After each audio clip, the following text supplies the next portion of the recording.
ಬೆಂಗಳೂರಿನಲ್ಲಿ ಈದ್ ಮಿಲಾದ್ ಮೆರವಣಿಗೆ ವೇಳೆ ಗಲಾಟೆ ಆಯಿತು. ನಿನ್ನೆ ಗಲಾಟೆ ಸಂಬಂಧ ಬಸವನಗುಡಿ ಸ್ಟೇಷನ್ನಲ್ಲಿ 3 ಎಫ್ಐಆರ್ ಆಗಿದೆ. 8 ಮಂದಿಯನ್ನು ವಶಕ್ಕೆ ಪಡೆದಿದ್ದಾರೆ. ವಿಚಾರಣೆಗೊಳಪಡಿಸಿದ್ದಾರೆ ಪೊಲೀಸರು. ಪುನೀತ್ ಕೆರೆಹಳ್ಳಿ ಬೆಂಬಲಿಗರ ವಿರುದ್ಧ ಬಸವನಗುಡಿ ಠಾಣೆಗೆ ದೂರು. ಮುಸ್ಲಿಂ ಮುಖಂಡ ಅಬ್ದುಲ್ ರಜಾಕ್ ಠಾಣೆಗೆ ದೂರು ಕೊಟ್ಟಿದ್ದಾರೆ.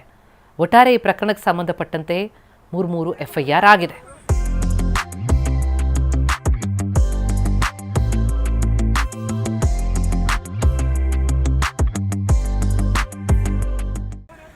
ಈದ್ ಮಿಲಾದ್ ಮೆರವಣಿಗೆ ವೇಳೆ ನಡೆದಂತಹ ಗಲಾಟೆಗೆ ಸಂಬಂಧಪಟ್ಟಂತೆ ಆಗಿರೋ ಎಫ್ಐಆರ್ ಇದು.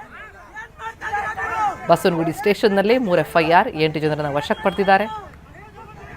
ಪುನೀತ್ ಕೆರೆಹಳ್ಳಿ ಬೆಂಬಲಿಗರ ವಿರುದ್ಧ ಬಸವನಗುಡಿ ಠಾಣೆಗೆ ಮುಸ್ಲಿಂ ಮುಖಂಡ ಅಬ್ದುಲ್ ರಜಾಕ್ ದೂರು ಕೊಟ್ಟಿದ್ದಾರೆ.